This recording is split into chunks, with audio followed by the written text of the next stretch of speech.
এই কালোগুলা হচ্ছে সাধারণত স্ত্রী পেঁপে গাছ হওয়ার সম্ভাবনা থাকে।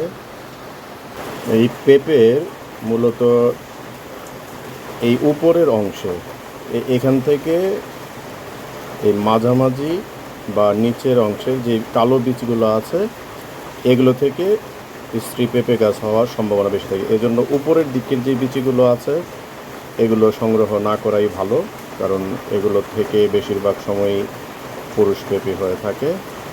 পুরুষ পেঁপে গাছে তো পেঁপে খুব কমই ধরে জানেন, যদিও এটা কিন্তু পুরুষ পেঁপে গাছেরই পেঁপে।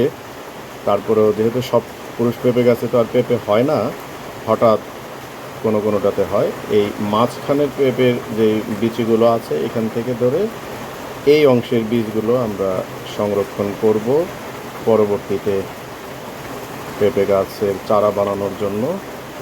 এই ধরনের বীজগুলো থেকে সাধারণত স্ত্রী পেঁপে গাছ হয়। আর এই যে সাদা সাদা যে বীজগুলো দেখা যাচ্ছে, এই সাদা সাদা বীজগুলো থেকে সাধারণত পুরুষ পেঁপে গাছের হওয়ার সম্ভাবনা থাকে বেশি।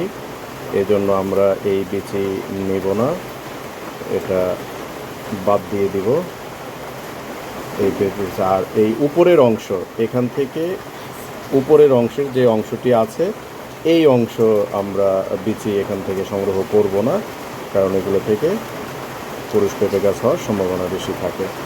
ধন্যবাদ সবাইকে।